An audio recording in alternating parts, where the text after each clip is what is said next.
राधे राधे सभी भक्तों, कैसे हैं आप सभी।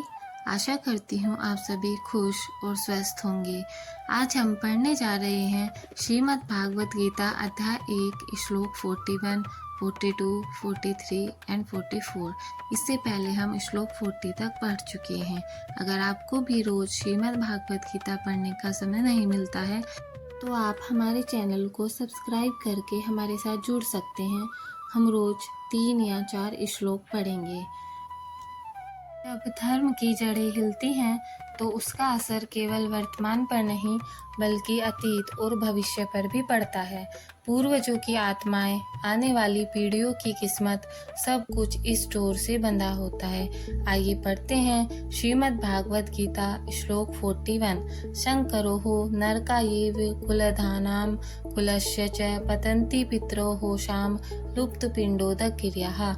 इस श्लोक का अर्थ है, वंश में वर्ण संकर होने से कुल घाती और कुल दोनों ही निश्चित रूप से नरक में जाते हैं। इनके पितृ भी पिंडदान और जल तर्पण की क्रियाओं से वंचित होकर पतित हो जाते हैं। यहाँ अर्जुन कह रहे हैं कि जब युद्ध के कारण पुरुष मारे जाते हैं तो कुल धर्म नष्ट हो जाता है और वर्ण संकर पैदा होते हैं। इसके परिणाम स्वरूप कुल के लोग और उनके पूर्वज भी पिंडदान और जल तर्पण जैसी श्राद्ध क्रियाओं से वंचित हो जाते हैं, जिससे उन्हें मुक्ति नहीं मिलती और वे नरक में चले जाते हैं। समाज की पहचान केवल उसकी इमारतों और शक्ति से नहीं बल्कि उसके धर्म, संस्कार और परंपराओं से होती है। अगर यह टूट जाए तो समाज की आत्मा भी खो जाती है। आइए पढ़ते हैं श्रीमद् भागवत गीता श्लोक 42। तोषरेते कुलघ्नानां वर्णशंकरकारकः उत्साद्यन्ते जाति धर्मः कुल धर्माश्च शाश्वतः। इस श्लोक का अर्थ है, इन वर्ण संकर उत्पन्न करने वाले कुलग्नों के दोषों से जाति के धर्म और कुल के शाश्वत धर्म नष्ट हो जाते हैं। अर्जुन कह रहे हैं कि जब वर्ण संकर बढ़ता है तो पीढ़ियों से चले आ रहे धर्म और आचार व्यवहार नष्ट हो जाते हैं। यह न केवल परिवार के लिए बल्कि पूरे समाज के लिए हानिकारक होता है। कुछ पाप ऐसे होते हैं जो केवल जीवन को नहीं मृत्यु के बाद की यात्रा को भी प्रभावित करते हैं। धर्म का नाश आत्मा को मुक्ति से दूर कर देता है। आइए पढ़ते हैं श्रीमद् भागवत गीता श्लोक 43।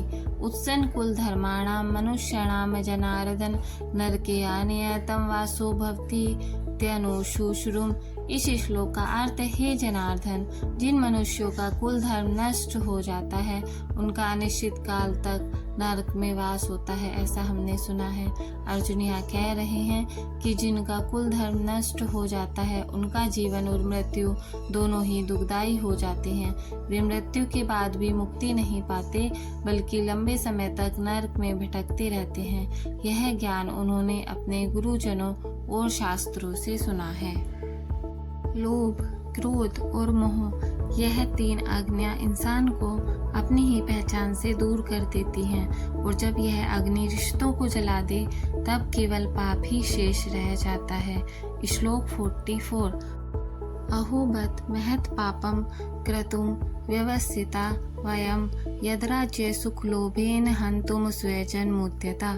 इस श्लोक का अर्थ है, हाय, हम तो राज्य और सुख के लोभ में अपने ही स्वजनों को मारने के लिए तैयार हो गए हैं। यह तो बहुत बड़ा पाप करने का निश्चय है। अर्जुन यहाँ गहरे पश्चाताप में हैं। वे सोचते हैं कि सिर्फ राज सुख के लिए अपने रिश्तेदारों और अपनों को मारना एक बहुत बड़ा पाप है। उनके हृदय में युद्ध के प्रति घोर विरक्ति और आत्मग्लानि उत्पन्न हो रही है।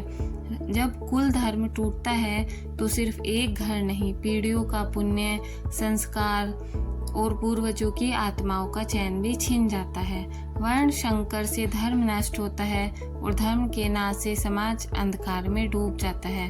अर्जुन की पीड़ा यही है कि राज्य और सुख के लोभ में वह अपने ही रक्त का अंत करने चला था। यह हमें याद दिलाता है कि धन और सत्ता क्षणिक है, पर रिश्ते, धर्म और मानवीयता यही जीवन का सच्चा धन है। राधे राधे।